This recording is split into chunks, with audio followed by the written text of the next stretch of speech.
ಲೋಕಸಭಾ ಚುನಾವಣಾ ಪ್ರಚಾರಕ್ಕೆ ಮತ್ತೆ ನಮೋ ಎಂಟ್ರಿ ಆಗ್ತಾ ಇದ್ದಾರೆ ರಾಜ್ಯಕ್ಕೆ. ಇದೇ ತಿಂಗಳ 14ರಂದು ರಾಜ್ಯಕ್ಕೆ ಪ್ರಧಾನಿ ಮೋದಿ ಅವರ ಆಗಮನ ಆಗ್ತಾ ಇದೆ.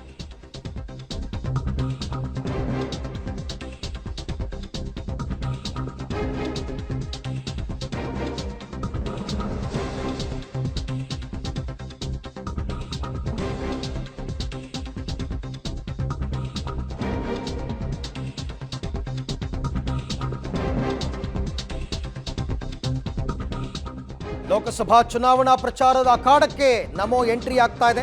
ಏಪ್ರಿಲ್ 14ರಂದು ರಾಜ್ಯಕ್ಕೆ ಬರ್ತಾ ಇದ್ದಾರೆ ಪ್ರಧಾನಿಗಳು. ಚಿಕ್ಕಬಳ್ಳಾಪುರ ಮತ್ತು ಬೆಂಗಳೂರಿನಲ್ಲಿ ಪ್ರಚಾರವನ್ನು ನಡೆಸ್ತಾ ಇದ್ದಾರೆ ಪ್ರಧಾನಿ.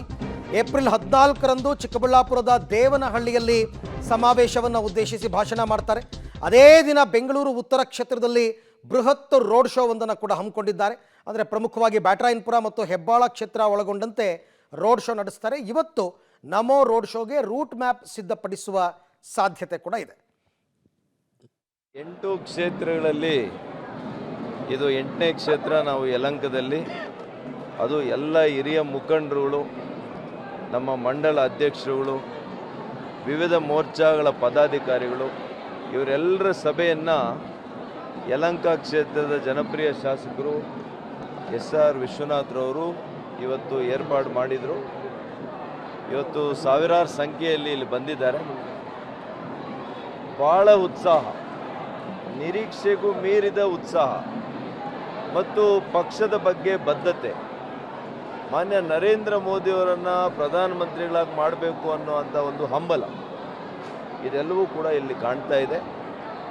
ಮತ್ತು ಸಂಸದರಾಗಿ ಯಾವ ರೀತಿ ಕೆಲಸ ಮಾಡಬೇಕು, ಅವರಿಗೆ ಯಾವ ರೀತಿ ಸಹಕಾರ ಕೊಡಬೇಕು ಅನ್ನುವಂಥ ಕಿವಿ ಮಾತನ್ನು ಕೂಡ ಹೇಳಿದ್ದಾರೆ.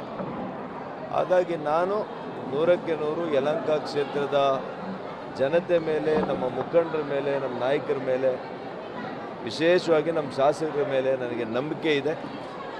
ಇಡೀ 8 ಕ್ಷೇತ್ರಗಳಲ್ಲಿ ಭಾಳ ದೊಡ್ಡ ವ್ಯಾಪ್ತಿ ಇರೋದರಿಂದ, 4.5 ಲಕ್ಷ ಮತಗಳಿರೋದರಿಂದ ಅತಿ ಹೆಚ್ಚು ಮತಗಳು ಇಲ್ಲಿ ನಮಗೆ ಲಭ್ಯ ಆಗ್ತವೆ ಅಂತೇಳಿ ನನಗೆ ಒಂದು ಪೂರ್ಣ ವಿಶ್ವಾಸ ಇದೆ. ಮತ್ತು ನಮ್ಮ ಕಾರ್ಯಕರ್ತರ ಚುನಾವಣೆಗಳು ಕೂಡ ಮುಂದಿನ ಸಾಲಿನಲ್ಲಿದೆ.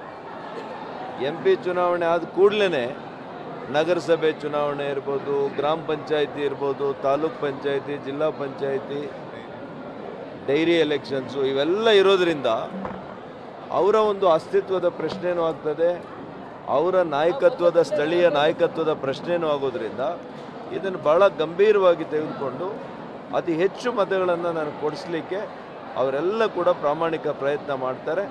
ನನಗೆ ಈ ಸಭೆ ಭಾಳ ತೃಪ್ತಿಯಾಗಿ. ಆಲ್ ರೈಟ್, ಈ ಬಗ್ಗೆ ಮತ್ತಷ್ಟು ಮಾಹಿತಿ ನನ್ನ ಕೊಲೀಗ್ ಮಸೂದ್ ಅವರಿಂದ ಪಡೆಯೋಣ. ಎಸ್ ಮಸೂದ್, ಇವಾಗ ಪ್ರಧಾನಿ ಮೋದಿ ಅವರದ್ದು ಯಾವ ರೀತಿ ಪ್ಲಾನ್ ಆಗಿದೆ? ಒಂದೇ ದಿನನ ಸದ್ಯಕ್ಕೆ ಅಥವಾ 2 ದಿನ ಇಲ್ಲೇ ಇರ್ತಾರಾ?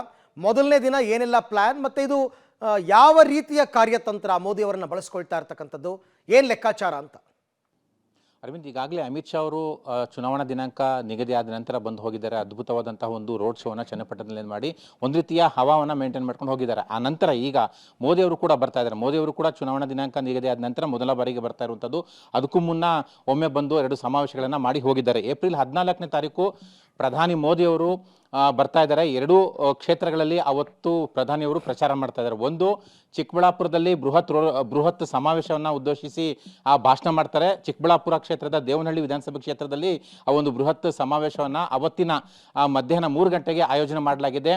ಆ ಭಾಗದ ಚಿಕ್ಕಬಳ್ಳಾಪುರ, ಕೋಲಾರ, ತುಮಕೂರು ಈ ಭಾಗದ ಲೋಕಸಭೆ ಕ್ಷೇತ್ರಗಳನ್ನು ಗುರಿಯಾಗಿಟ್ಕೊಂಡು ಮೋದಿಯವರು ಈ ಒಂದು ಭಾಷಣ ಮಾಡ್ತಾರೆ ಸಾರ್ವಜನಿಕ ಸಮಾವೇಶದಲ್ಲಿ. ಅವತ್ತು ಸಂಜೆ ಬೆಂಗಳೂರಿನಲ್ಲಿ ಮತ್ತೊಂದು ಮೆಗಾ ರೋಡ್ ಶೋವನ್ನು ಕೂಡ ಮಾಡೋ ಪ್ಲಾನ್ ಕೂಡ ನಡೀತಾ ಇದೆ. ಆ ಸಂಬಂಧಪಟ್ಟಂತೆ ಇನ್ನೂ ಕೂಡ ರೂಟ್ ಮ್ಯಾಪ್ ರೆಡಿಯಾಗಿಲ್ಲ. ಬೆಂಗಳೂರು ಉತ್ತರ ಲೋಕಸಭೆ ಕ್ಷೇತ್ರದಲ್ಲಿ ಒಂದು ರೋಡ್ ಶೋ ಮಾಡಬೇಕು ಅನ್ನುವಂತಹ ಚರ್ಚೆ ಗಂಭೀರವಾಗಿ ನಡೀತಾ ಇದೆ. ಬ್ಯಾಟರಾಯನಪುರ ಮತ್ತು ಹೆಬ್ಬಾಳ ಈ 2 ಕ್ಷೇತ್ರಗಳನ್ನು ಕೂಡ ಒಳಗೊಂಡಂತೆ ಆ ಮಾರ್ಗದಲ್ಲಿ ಒಂದು ರೂಟ್ನ ಆಯ್ಕೆ ಮಾಡಿಕೊಂಡು ಅಲ್ಲಿ ಮೋದಿಯವರ ರೋಡ್ ಶೋ ಮಾಡಬೇಕು ಅನ್ನುವಂತಹ ಚರ್ಚೆಗಳು ನಡೀತಾ ಇದ್ದಾವೆ. ವಿಧಾನಸಭೆ ಚುನಾವಣೆ ಸಂದರ್ಭದಲ್ಲಿ 2 ಹಂತದ ರೋಡ್ ಶೋಗಳನ್ನು ಮಾಡಿದ್ರು. ಒಂದ್ಸಲ 26.5 ಕಿಲೋಮೀಟರ್, ಇನ್ನೊಂದ್ಸಲ 5.5 ಕಿಲೋಮೀಟರ್.